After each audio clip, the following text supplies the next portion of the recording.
There's a quick video how I converted a Harbor Freight portable garage into something a little bit more permanent. I think the brand name on these is called coverpro if you're searching for it, but they're only sold at Harbor Freight. Um, the one that the original is called ShelterLogic, the company that made them first, I think. But I personally think that the one from Harbor Freight's a better product. It's easier to put together. It's a little bit bigger in dimensions. This one's 10 by 17. The ShelterLogic is 9 by 15. So you get about 40 more square feet with this one. And like I said, I think it's better. I had two of these before at another property, and they hold up really well. The frame itself will last forever. It's a steel frame. The cover, I got 5 years out of them before, and they were still fine. Um, and the replacement cover, last time I checked, is like $99. So really affordable to keep. It goes up quick. I mean, if you've done one before, you can put it up in about 45 minutes. First time out, it'll probably take you a couple hours reading the directions and all. But anyway, I just put this here behind my garage, a little fenced in area, and put it back here. Can't even see it from out front, but so what I did was I just built this wall in the end here. It's just Luan plywood and 2x4 framing. I built a door and put a lock set in it. I left that roll down cover on. You can just flop it down. This thing, you can't even tell that you've done anything to it. But go inside here. This is the inside of it. I finished it off with this foam board from, I got it at Lowe's. You can get it at Home Depot too.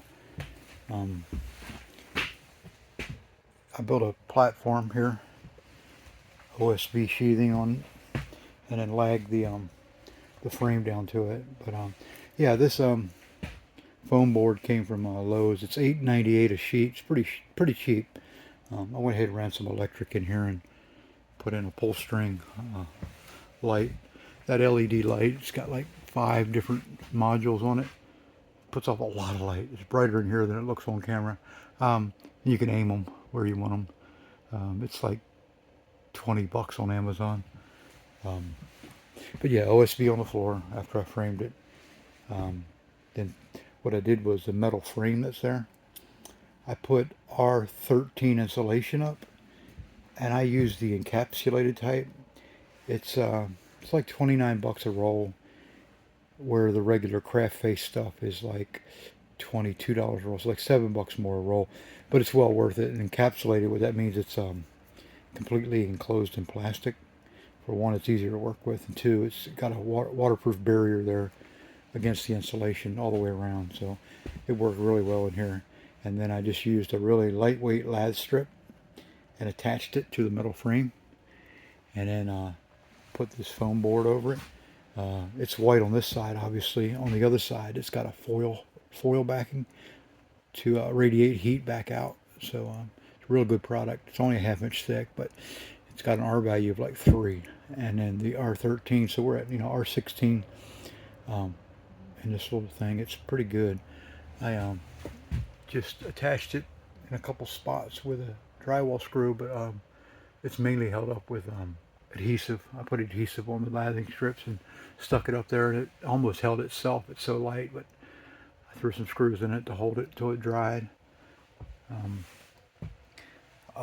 The wasn't that expensive. The floor, this OSB is kind of high right now. It's like $27 a sheet, so that was kind of expensive. But like I said, the structure itself is only $239, and I probably got like, I would think it's like all told $800 in it for everything, which, I mean, really it's not bad with a frame floor and insulated and weatherproofed and electric.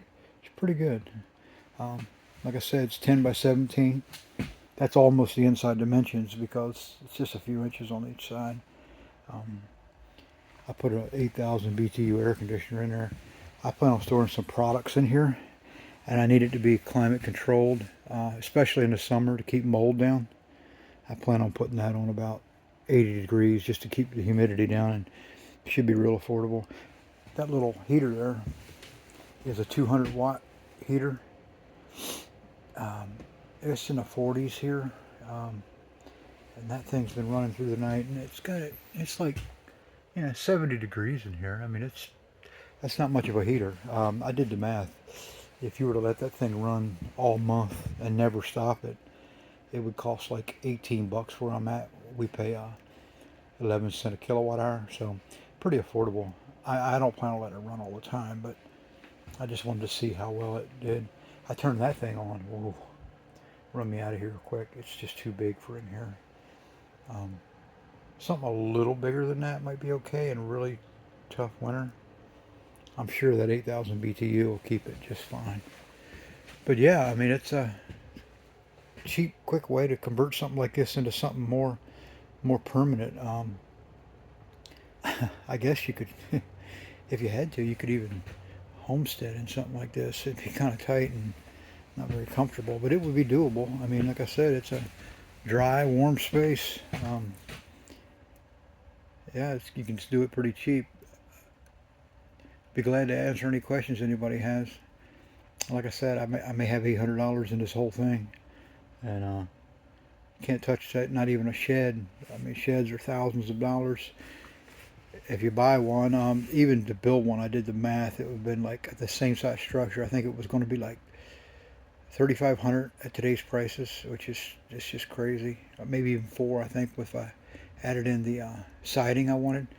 So yeah, and this thing's pretty incognito. It goes up pretty quick, and no one gives it a second glance. So yeah, anybody got any questions? Feel free to post them in the comments, and I'll be glad to answer.